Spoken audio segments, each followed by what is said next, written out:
Hey, my name is Derek with Aquanut Pool Care. Welcome back to the podcast, and we have been graced today with Wayne for the second interview in 2 days, and we're having to redo this because the audio did not work yesterday. So.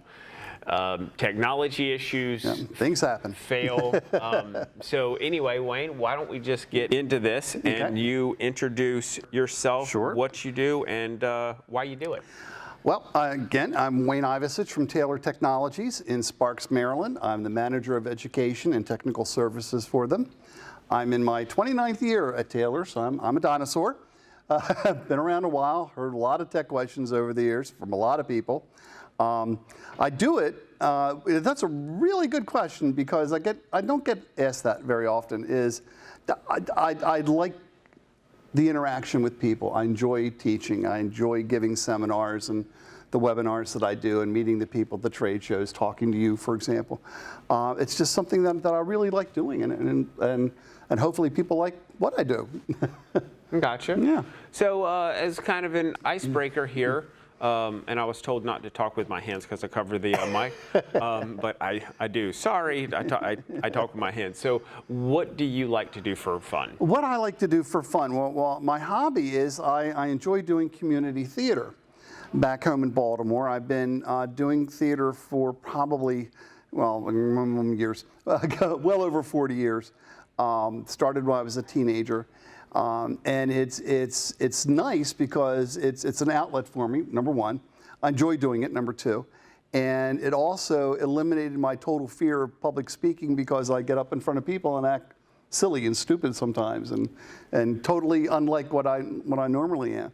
But I really, really enjoyed that. In fact, I'm in rehearsals right now for a show that opens up at the end of the month, Elf the Musical. I play Santa, surprise, surprise. Right. But yeah, really like it. Excellent. Yeah. So the question I asked you yesterday, I already know the answer, but they don't. If you're going to be a superhero, who would you be and why? Absolutely Superman, because he can do everything. He can fly. Has X-ray vision, heat vision. He can be shot bullets at him and they bounce right off. And he likes Lois Lane. But no, I've always wanted to fly, kind of hover over things and see what that perspective is like. But I'd want to be Superman, absolutely. Superman is awesome. Mine is Iron Man because even though Superman is awesome, Iron Man has that brain. He wasn't born with any. Very true. Very true. Other than just that brain, and like the reason why I'm interviewing you is because I love knowledge, and I love knowledge about the industry, and you are one of the industry icons for those of you that don't know. I'm blushing. And you can speak about chemistry, and that's kind of what we're going to gear this podcast to, about chemistry, way above my head. So I'd like to ask if we could keep it on a level that the average person could understand. Absolutely.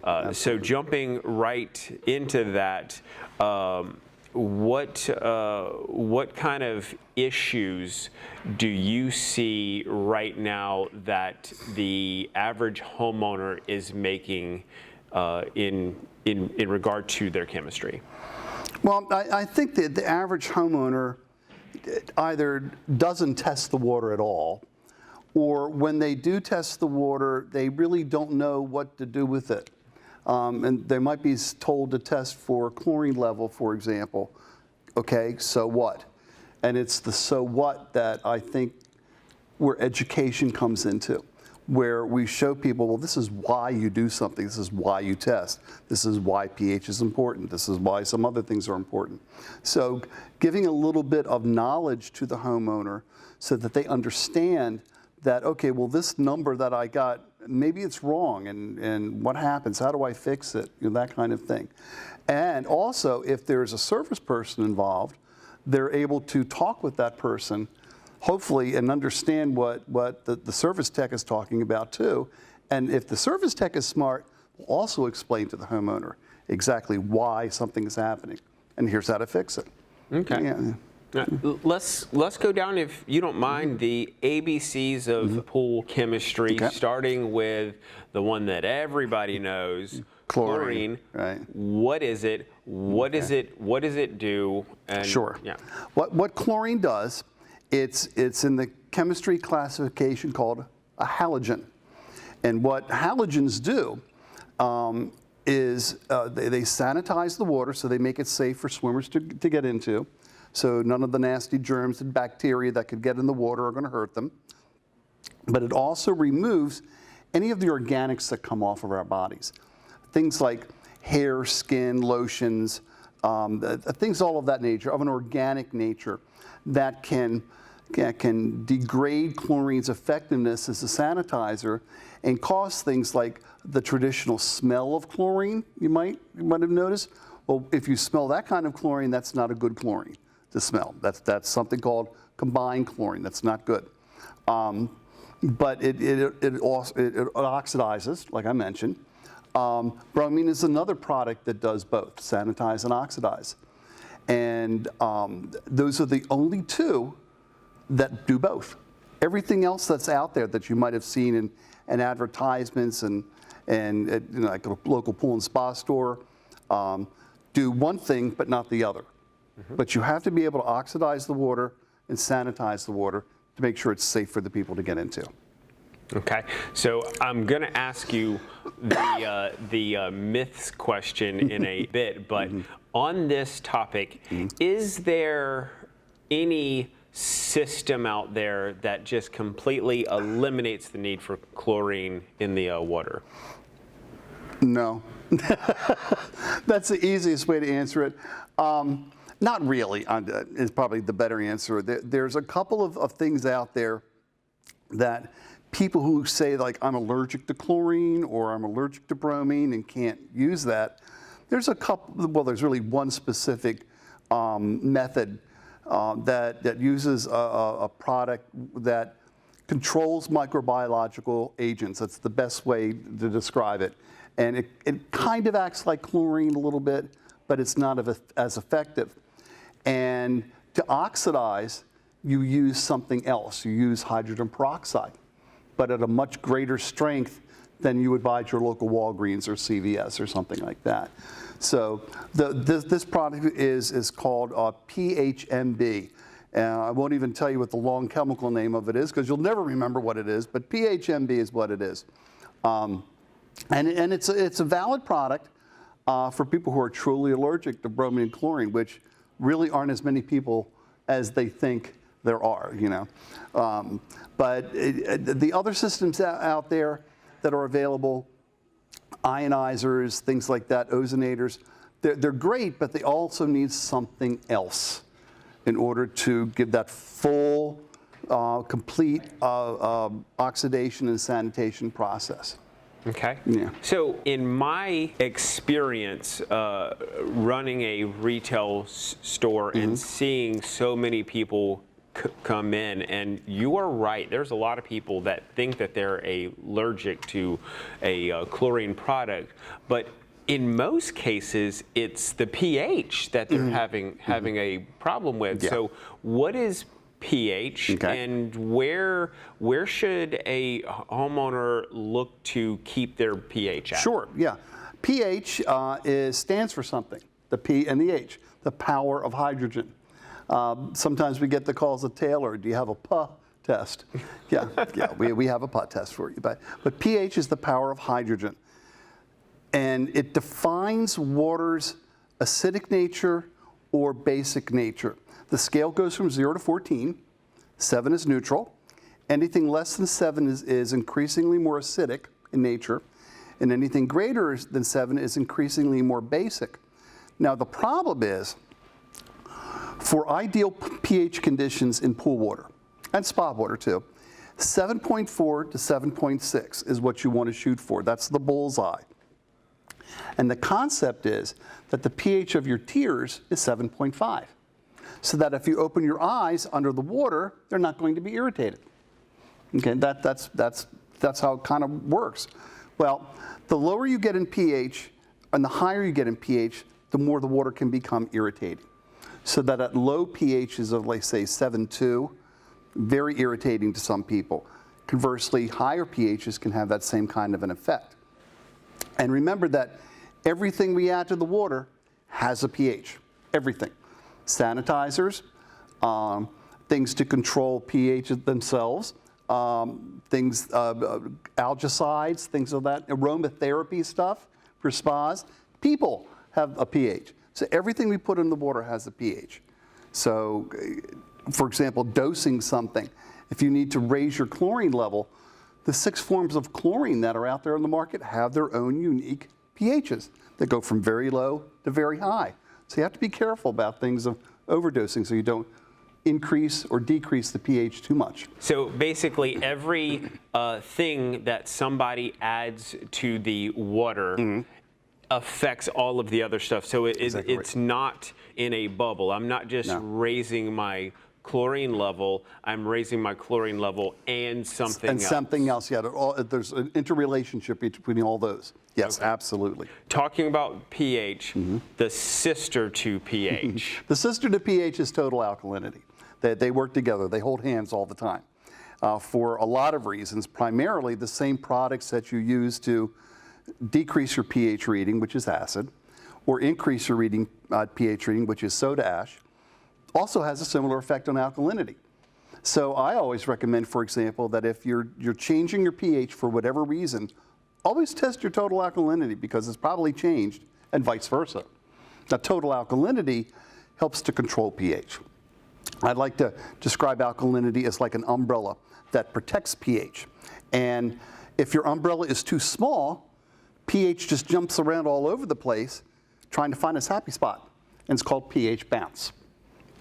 Conversely, if you have this great big beach umbrella and you have tiny little pH underneath it looking up, it's so big, alkalinity is so big that pH is scared to death and won't move. It's frozen in place. That's where the term pH lock comes into effect. You have too much alkalinity. A right size alkalinity, working with the right size pH, it's a great symbiotic relationship. And the ideal range for total alkalinity in pools and spas, 80 to 120 parts per million, as best as you can.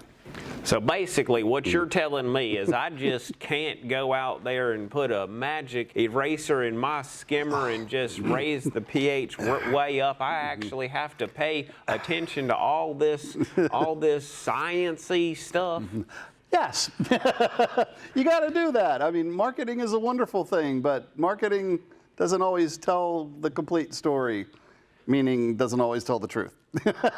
And that's where professionals come in. That's where people at the store, service professionals, have the knowledge to know what those interactions are and what could do damage to one thing if you do that. Whereas your guy who reads stuff off the internet really doesn't know, because the internet does not lie. Remember, everything on the internet is true. So yeah, we get a lot of this pushback in our retail store about CYA, which we're going to touch on in a minute. But the next thing, because we have a lot of vinyl pools in our industry, is calcium. So we'll have a builder go out there and build a vinyl pool. They'll say, listen, go to the pool store, but for your chemicals, but listen, don't buy any of that calcium stuff because they're just trying to take your money. And the truth is that is not true. There is a very, very low profit margin on calcium. I would not be able to buy myself a Happy Meal on the profit on a 50-pound bag of calcium. So what is calcium? What role does it play? Calcium, also commonly called calcium hardness, that's the term everybody uses, is involved in something called water balance. That's the best way to kind of introduce calcium hardness. And water balance is that situation where your water is neither corrosive nor has the possibility of producing cloudiness or scale, but it's in that happy place that it's balanced. Everything is fine and good, and it's neither corrosive or scale forming. Well, water, once you fill it up in a pool, will try to balance itself as best as you possibly can. It can. So it's going to seek out calcium from any source if there's not enough calcium in the water. So things like gunite pools have calcium in them, in the gunite itself. There's calcium in grout, so it pulls it out if there's not sufficient calcium. The ideal calcium hardness range in your standard in-ground gunite / concrete pool is 200 to 400 parts per million. However, in a vinyl liner pool, a fiberglass pool, a shell, that kind of nature, and spas, you can keep a slightly smaller amount of calcium because there's no place for the water to try to find it. There's no calcium in vinyl, there's no calcium in fiberglass. So you can keep that a little bit lower level and still have a happy pool or happy spa situation and still actually be in balance.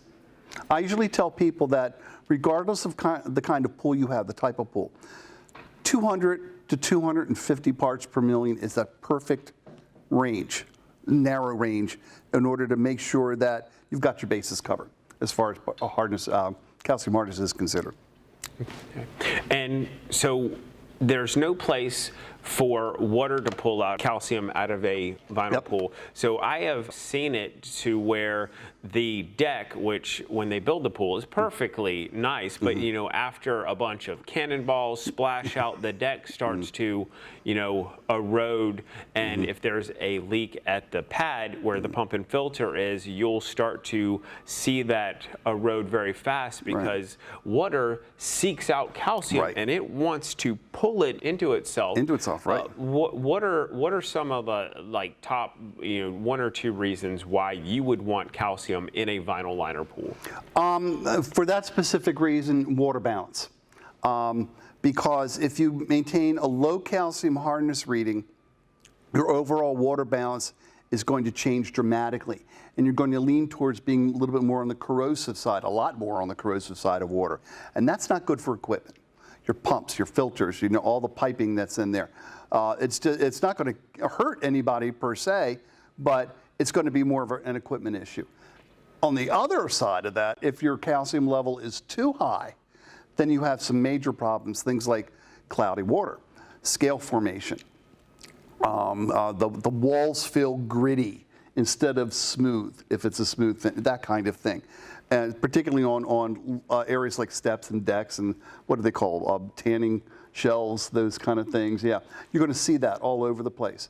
Now remember before I mentioned that the ideal range in pools is 200 to 400 parts per million for calcium hardness. In spas and vinyl liners and fiberglass shells, 150 to 250 is where you want to try to shoot for. Now, I've seen pools get very cloudy due to a low calcium level. And I don't know the science behind it. Maybe you do. I've seen very, very cloudy pools, and I've also seen pools that have been filled up with well water that have some metals and some iron, and they haven't fixed their calcium first. And it doesn't matter what the vessel that's holding the water in. The customer's first thought is, I need to get chlorine in this pool. It's not any of the other things that we just mentioned. So as soon as they put chlorine in this pool, well, what happens? The entire pool goes from clear, because it's just water, to green. And that's because they have just oxidized the metals. And the answer to that is calcium and an agent that will coagulate those metal particles and get them It keeps them in suspension. It is the best way to put it. It hides them. Okay, and that's what's happening. Also what's happening, and you mentioned metals, the higher the pH of the water, the more metals come out of solution. So a lot of times in well water, depending upon where you are, if you have a high pH level, which could be as high as a pH of 8, for example, you can have copper and iron coming out of solution and discoloring the water, staining the surfaces, things of that nature. So it's kind of like you have to keep all these little things in the back of your mind that you want to prevent from happening and causing a problem. It's not just one thing, it's usually a lot of little things. Okay. Yeah.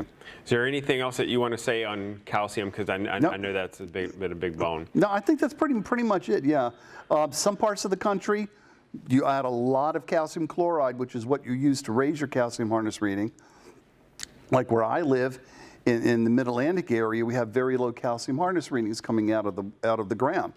Whereas someplace like, say, Phoenix, all around that area, 1,500 to 2,000 parts per million naturally out of the ground. So what do? You know, it's already there, and maybe they don't have the opportunity to add water of a lower amount of calcium hardness. That's where water balance comes in. You can play around with the values for all of the parameters involved, and maybe have to maintain a higher level, but a little bit lower, maybe pH, a little bit lower alkalinity to make that water nice and balanced. Okay. Yeah. Now let's get into the elephant in the industry right now. It's a hot topic among pool pros, and I've gotten a lot of kickback in my store, especially because I bought my store from an older couple. They were an awesome couple, but they had a different mindset. And you know, I've been a certified pool pro for I think 15 years now. I start to lose track of time. I think you were the person that originally taught my class in 2003, but I'm 41 now, and I can't think back that far. I'm not sure what I had for breakfast this morning, but it was 6:30 in the morning. So CYA, cyanuric acid. Right. What is that? Why would somebody want to have it in their pool? Yeah, cyanuric acid is also known as conditioner or stabilizer. You might see those words around, and what it does, what it's designed to do, is to help chlorine do its job. In an outdoor pool on a bright sunny day, 1 part per million of chlorine in pool water can be degraded away within 15 to 20 minutes just by having the sunlight in it, which is not good if you have people in the water too, because you want the water safe and good for them to use. Cyanuric acid works with chlorine to extend its life in the water, usually 4 to 6 times longer than if there was no cyanuric acid in there. So you add cyanuric acid, and what it does is that it will actually work with the chlorine, and a handshake with the chlorine, and help it stay in that water longer. And that's a good thing. But as we all know, too much of a good thing no longer is a good thing. And high levels of cyanuric acid can actually prevent chlorine from doing the job it's supposed to do. And you have problems like algae growth, but you have a good chlorine reading, and you're scratching your head going, what's going on here? I don't understand this. So what we look at for cyanuric acid is usually an ideal range of 30 to 50 parts per million. Seems to be the best overall solution for most people.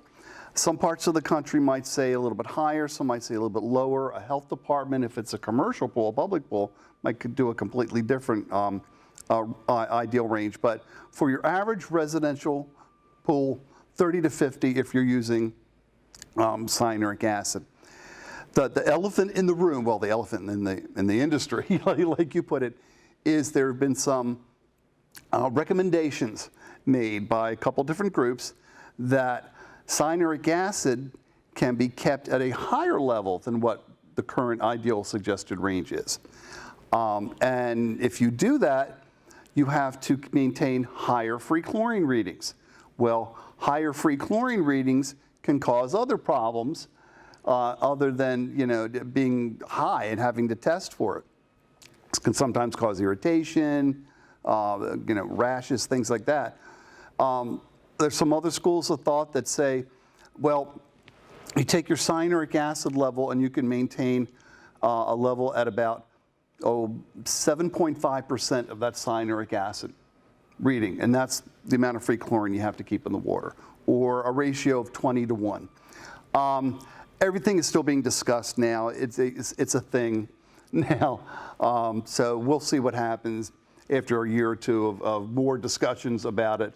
Right now, as far as testing is concerned, and who I work for, 30 to 50 is the number you should shoot for if you're using cyanuric acid. Wayne, what I'm hearing you say is, even though we've had pools out there for 50 to 60 years. We're still learning as an industry. So what a pool pro knew back in the 80s is probably not entirely accurate now that we've learned and we've done more science and research. Exactly. And I'm a perfect example of that. When I started with Taylor, the prevailing thought was for cyanuric acid that the closer you were to the equator, the more cyanuric acid you could keep in your water. So that somebody in Miami would have a higher cyanuric acid level than somebody in New York. And we've learned over the years that that's not necessarily true. And the CDC did a study back in 2006 that kind of showed that, no, that's not quite right. And it was from that study that the 30 to 50 part per million range developed from. Now, in the industry, the discussion is, well, you know, can we maintain higher levels with higher chlorine readings? If we do that, which one do we follow? It's still up in the air. It's still being discussed. But like I said, as far as the testing manufacturer and as far as your homeowners testing the water, 30 to 50 is the number that you should be shooting for. More is not better. That's the key here. More is not better. Okay, so let's stick to that 30 to 50 range until we actually get some solid scientific evidence that there's a different options. That there's a change. Next question, kind of getting off chemistry here for a bit. What are you most excited about in the industry? What do you see coming down the pipe that's just kind of getting your juices flowing? What I really am excited about is that hopefully, knock on wood, within the next few years, you're going to see a lot more electronic, more digital instrumentation out there, to the point where your average homeowner can have a device that they could stick in the water, and it's going to read absolutely everything, and then send those readings to a store to provide any treatment products, so that there's no human interaction other than the homeowner turning on the little machine. That's years and years and years and years away. A lot of it has to do with the chemistry involved behind the technology, not so much the technology, because we all know things like that are out there, or similar things like that are out there. But for, let's say, a complete water analysis, there's no magic wand. That's what I call it, the magic wand, where you stick one thing in the water and it tell you everything. It's, it's astrological sign, it's weight, anything. It just does not exist because of how some things need to be tested. 5 years down the road, who knows what's happening? But I see that. I'm pretty excited about that happening, because electronic testing is, as far as I'm concerned, the very top as far as accuracy is concerned. I get the magic wand question in my store a lot. People will come in, hey, my pool's green, what do I need to put in it? And I'm like, okay, more information is needed here.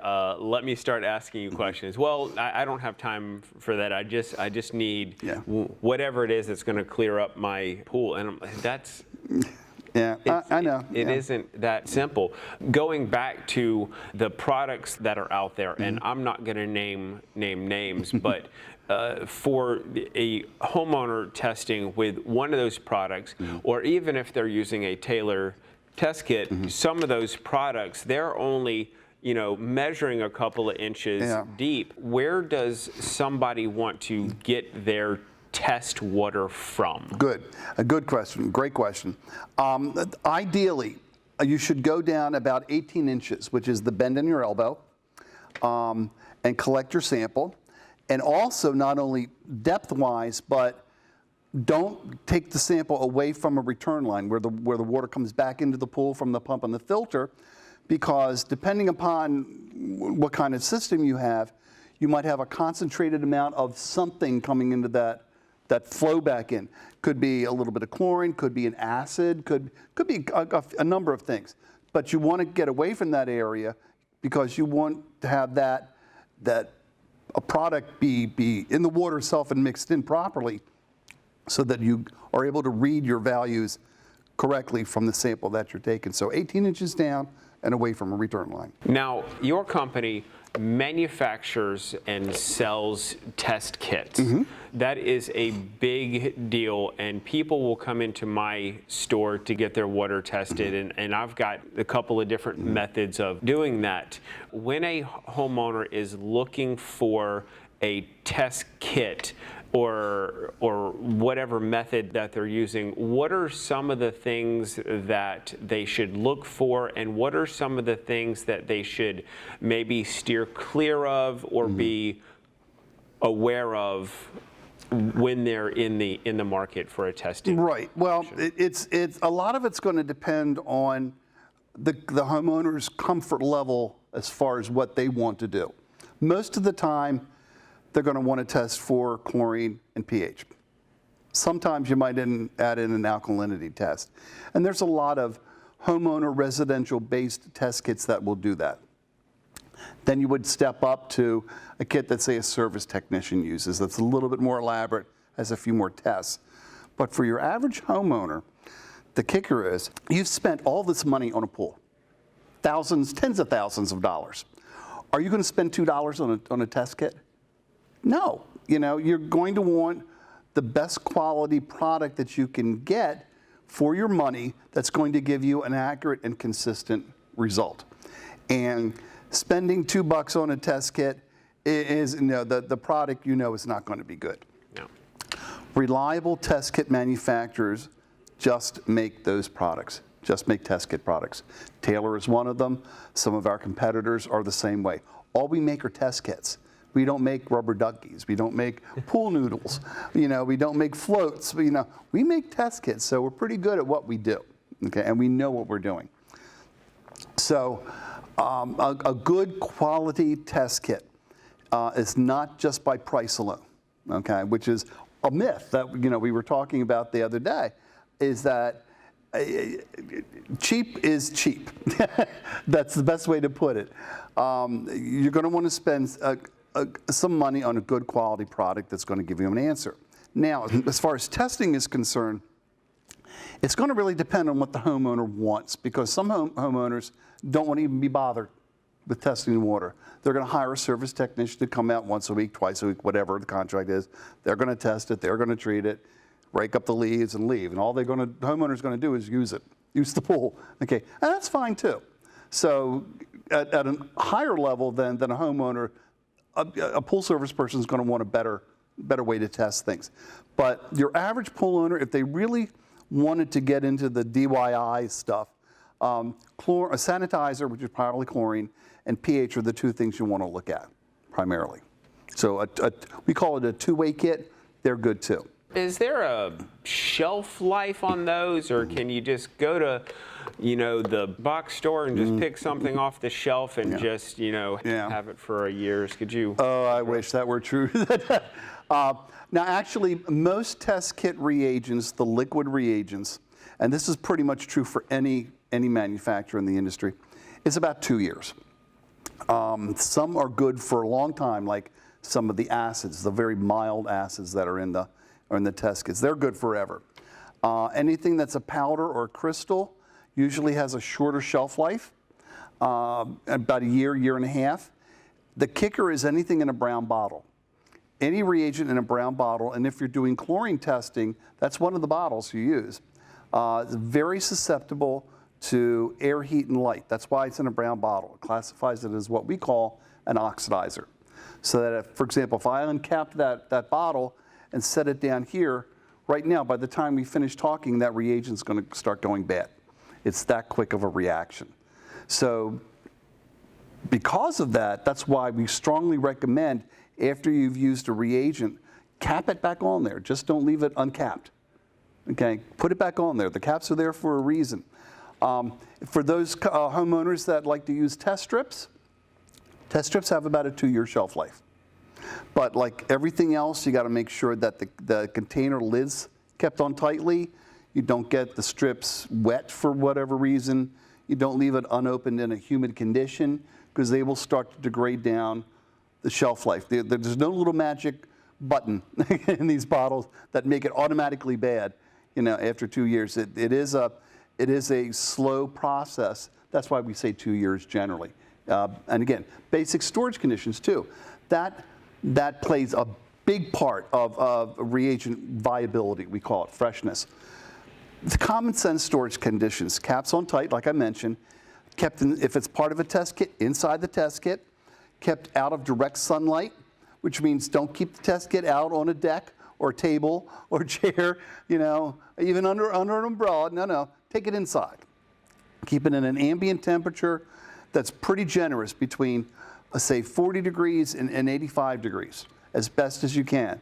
You just don't want to, say, for example, take it in and out of a hot and cold environment several times during the day, because that's going to degrade the reagent faster and shorten the shelf life.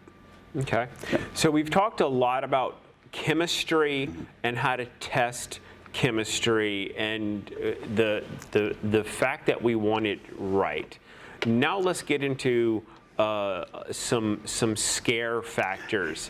What are the ramifications for not testing your water on a regular basis and just letting it go? Letting it go.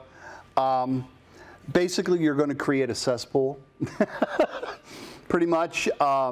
If you don't test or you don't treat your water, the water's going to become filled with algae. It's going to become stagnant. You're talking about health issues. Somebody should get in there. And then there's also liability, too. What if you had a homeowner pool, they just let it go, it's green, it's murky, it's just ugly as all get out, and a neighbor's kid jumps the fence, decides to jump in the pool, God forbid, drowns.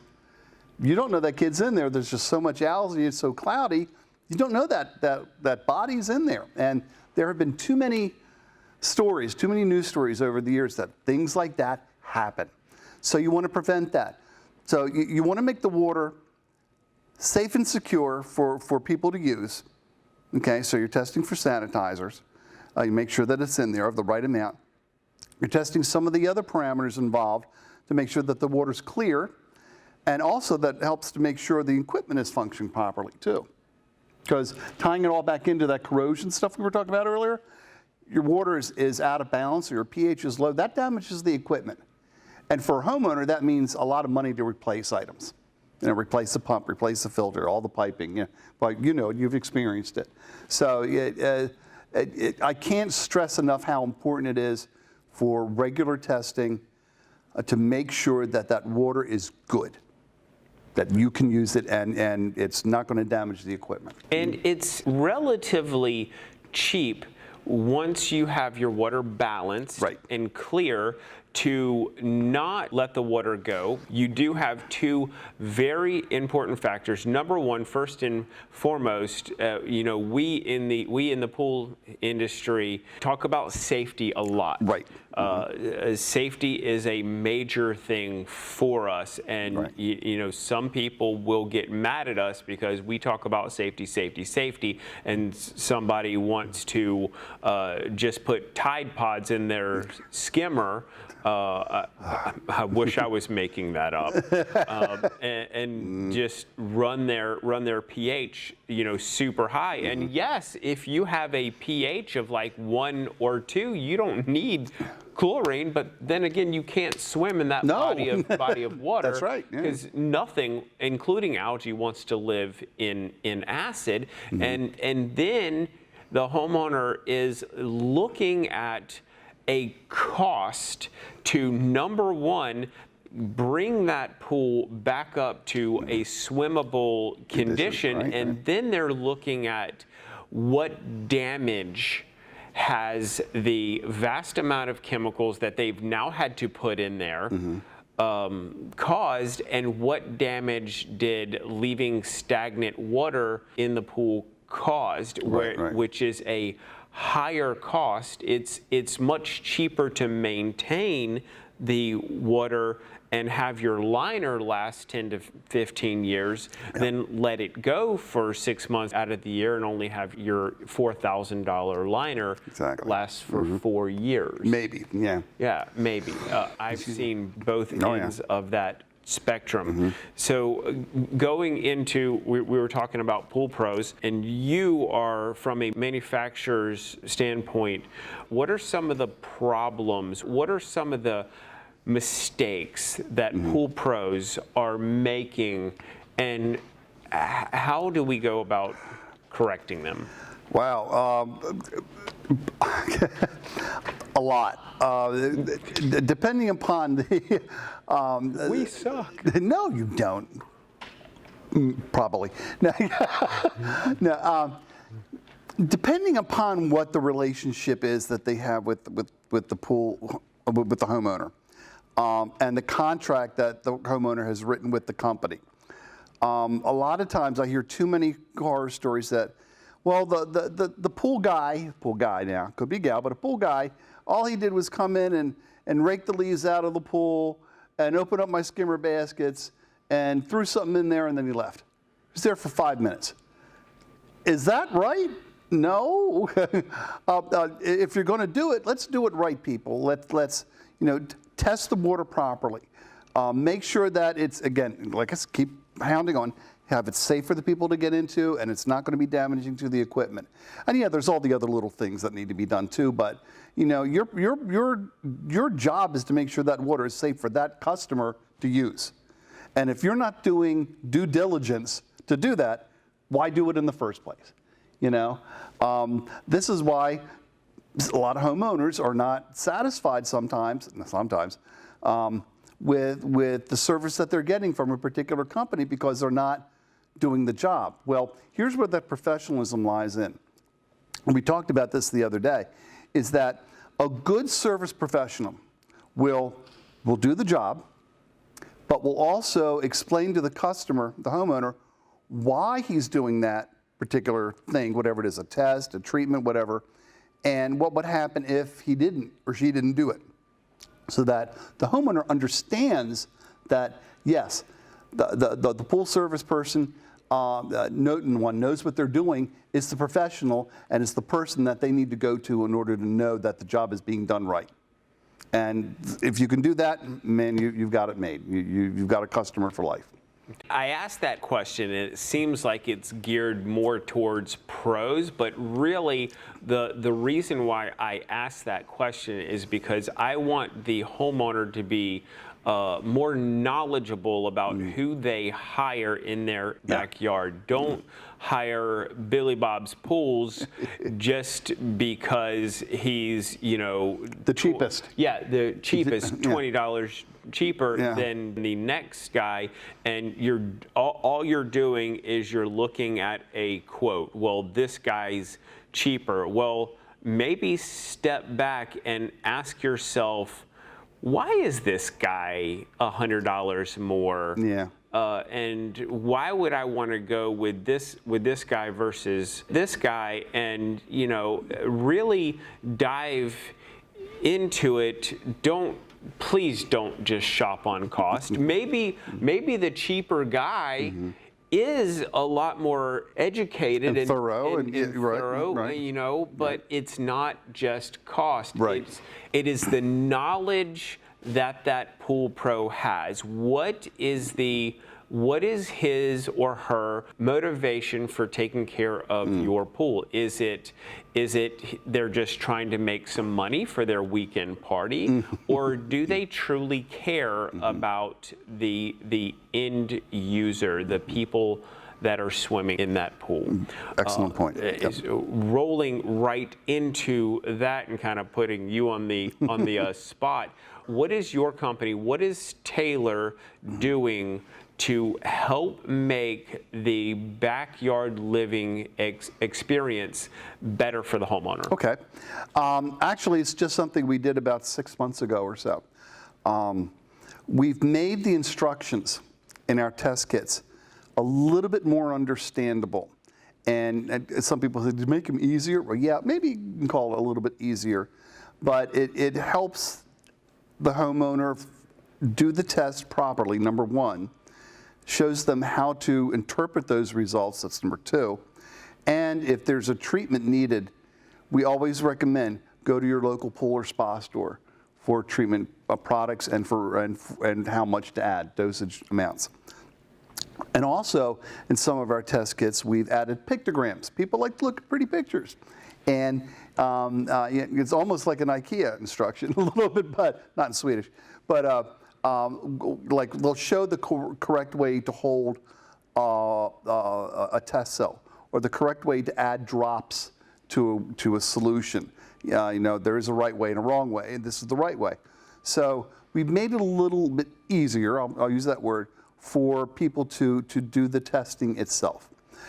Now, if there's something that needs to be tested for that's a little bit more involved, that's where a service person comes in, okay? And they should, knock on wood, know what they're doing and do the test properly. But for your average homeowner, your standard, easy to use, simple test kit, we've tried to make it even more so, even more easier for them to do that. Yeah, you actually got on me a little bit about whenever I was doing a video on a test, and I was actually doing it right, but on the video, I wasn't accurately showing them right how to.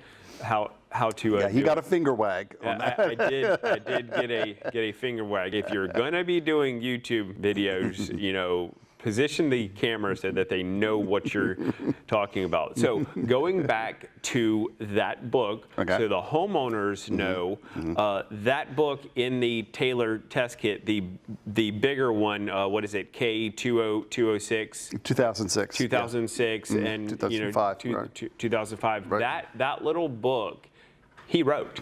So you wrote that. That's right? me. Yep. How many years ago? Originally wrote it in the early 90s, and it's a living document. It changes every so often, as does things change within our industry, and we update it constantly. The last edition we came out with was in May of this year, and we're probably going to come out with another one next year. But it's a very comprehensive, detailed explanation of pretty much anything related to pool and spa water testing. Not necessarily designed for the homeowner, because it will put you to sleep pretty quick if you start reading it, but more designed for the service professional. But in our residential-based test kits, we have a slightly different description of the tests and a pared-down version of that booklet that's a little bit more understandable for your average homeowner, who doesn't have to go out and do all the extra stuff that a pool pro would do. Okay. Yeah. Okay. And that is in the little test kits, yes. The Okay. the two-way kits, we call them two-way, four-way kits. So you open it up and it's the right. Underneath the lid. Okay. Exactly, Okay. yes. I just wanted to Yeah. clarify that. So we talked about how you wrote that in the 90s. Let's just switch gears just a touch here. And what is your background? How did you get into? How did I get into this industry? How did you get here? I often wonder. Curious. It's always a thing of maybe somebody you know or don't know. But my background is in writing, of all things. Of a technical nature, more scientific writing. I have an undergraduate and graduate degree in there. And at the time that I had looked at Taylor, I was actually working for the University of Maryland downtown in the School of Medicine, helping some of the researchers with their grants and their papers and their abstracts, whatever was written. Back then everything was on a typewriter or maybe a word processor. That's a word you don't hear about nowadays. So I was kind of the grammar police for them. My wife is a nurse who works with another nurse whose sister, okay, follow me on this one, whose sister, her husband was then our vice president of production. And in a conversation that he was having with his wife, said that, hey, we're looking for a technical writer at Taylor. Well, she told her sister, who told my wife, who told me. And I thought, okay, I'll see what's up. It's a little bit out of the academic area. Money was better. The position seemed a little bit nicer, so I sent in a resume. And from that point on, and the rest is history. Started there as a technical writer at Taylor, and After a couple of years, they asked me to go into sales, and I did sales for 20 years for Taylor, mostly distributor sales. And then about 5 years ago, I had proposed making a division within the company that does nothing but education. And they said, yeah, this is perfect. And that's what I do. I'm a department of one. I go around the country just teaching at trade shows like we are here today, other venues, health departments, you name it, I pretty much can teach anywhere. I'm also a certified pool operator like you are, certified pool operator instructor, and I'm also a member of the what's now called the PHTA Education Cadre, which is a group of us across the country, about 15 of us, that actually write the manuals and the courses and all the online products that are available for anybody to take a look at or actually take for certification. So I've been involved in that since probably the late 90s, and it's fun. I enjoy it. You know, half the job of having a thing like this is that, do you like what you're doing? I love what I'm doing. You know, I love doing this. I'm very much hoping to get somebody and just do a whole podcast on how the Pool and Hot Tub Alliance is working to help the homeowner, and because a lot of homeowners have no idea who they are. So I've got two more questions for you. Okay. And then because I know that your time is very valuable. Number one, is there a question or a topic that we haven't talked about that you think that we should? Wow. I think we pretty much covered everything, at least what I think a homeowner would be interested in. I particularly like what you were saying about, you know, just don't look at, when you're trying to pick somebody maybe to take care of your pool, just don't look on price alone. Because that's one of the myths, you know, that we were talking about the other day, is that, you know, price is important. Okay, you can't get around that. But just because somebody's cheaper doesn't mean they're better, and probably doesn't mean they're better. Okay, a good quality anything is going to be, I won't say expensive, but is going to cost appropriately. Okay, you're not going to get Billy Bob at, you know, $50 or $60 a month to do the same job that say you would do if you were going out on the route and doing what needs to be done. You know, you can't do it for that amount of money. So you know, look at other things other than just the price of something, and that includes anything in our industry, but really just about anything, honestly. You get what you pay for, and sometimes you pay too much for something you shouldn't. You know, so just be careful and do your homework. And talk to people. I mean, call the manufacturers, call the companies. You know, go to their websites, look at what they have on there. Just, you know, do your due diligence and get good quality products and people. So, how does somebody get in contact with you if they have a question? It's pretty easy. Taylor Technologies is located north of Baltimore, about 30 miles north of Baltimore, Maryland. Our 800 number is very easy. It's 1-800-TEST-KIT, 1-800-TEST-KIT, which numerically is 1-800-837-8548. Our website, again, is very easy. It's taylortechnologies.com. No dashes or dots, but all mushed together. And my email is very easy also, Wayne, W-A-Y-N-E, @taylortechnologies.com. And I really answer my emails. Nobody else does but me. Derek knows this. Yeah. So thank you for watching. Make sure that you like the video, subscribe to the channel, turn on one of those bells. And if you have any questions or comments for either Wayne or myself, or you just want to chime in, leave it in the comment section down below. Wayne. Great. Thank you, Derek. Appreciate it. Bye, everybody. Bye.